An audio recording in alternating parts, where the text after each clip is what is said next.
Let's talk about the kinds of things that made Pandata so successful. We have already, this make it boring idea of Yeah. making it boring for data scientists, easy Yeah. for your clients to be able to understand the data science that you're delivering. What are the other keys to scaling a successful data science consultancy? So something that I didn't quite nail in my first startup that really stuck with me is this notion of product market fit. And anyone who's in the space of entrepreneurship will hear this term bandied about. And for those of you who haven't been in the field of entrepreneurship, what that means is you found a pain point that someone is willing to spend something on solving. And there's enough of those people at enough scale, you know how to reach them, and you can consistently deliver that thing that they're willing to pay for. And clients vote with their money. And I found early on, because I bootstrapped, that meant I didn't raise any capital. The only source of growth I had was when a customer is willing to pay for it. And so it's one thing when somebody says, hey, that's a great idea. It's another thing when they're willing to sign a big check for you to solve that problem. And then they come back to you to solve that same problem or similar problem again and again and again. So product market fit and listening to what people were willing to spend on was a really big part of Pandata. My first year, all I had to do was say, hey, we can do data science things. And I was able to land a few contracts here or there, but it was a rotating window. I'd work with one enterprise and then they'd go away. Another enterprise would come. And that's a very common story for consulting companies.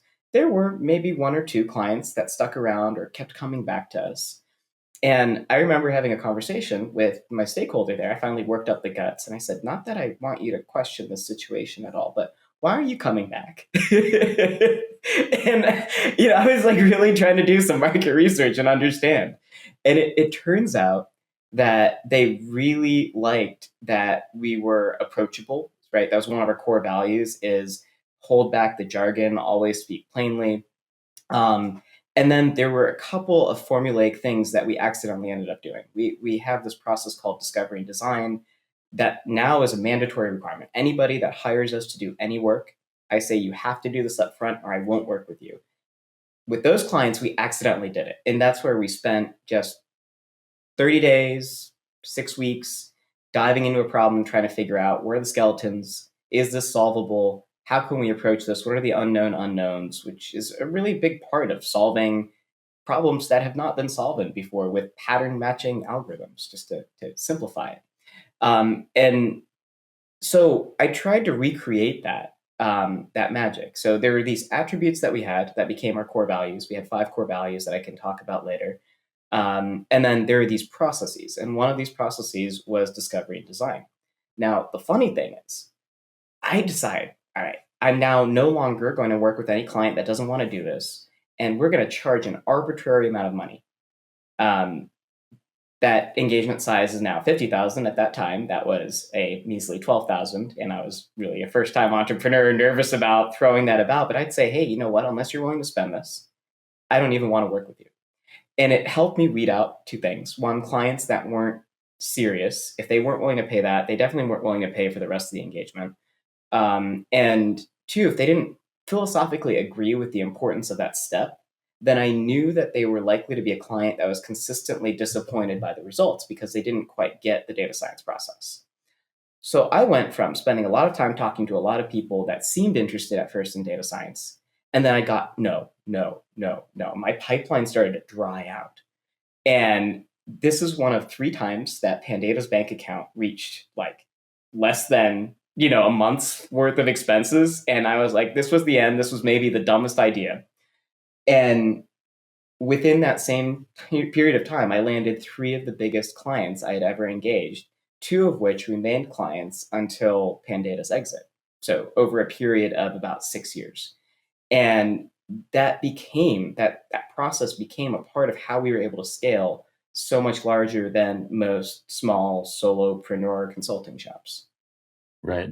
So the key was having this 30-day discovery and design initial Yeah, engagement at the beginning of trying to consult with somebody, and you'd yeah, say, there's going to be this $50,000 price point to do that initial 30-day engagement, and yeah, so that initially seemed to put you in peril, where yeah, your pipeline dried up, everyone was saying no, but then yeah, it did ultimately lead to discovering solid long-term clients that were with you for Yeah. 6+ years. Cool. Well, and so I would use this tactic, and now I use this tactic to scare off non-serious people. And it actually allows me to save them time. It allows me to save time. And then I find the companies and the groups that say, heck yeah, that sounds amazing. I love how you think about this.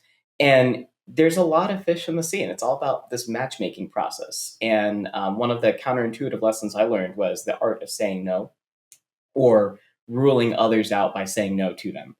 And it really allows you to spend more time on the bigger things, the higher value things. And this is a common tactic I see a lot of most of my friends who are wildly successful.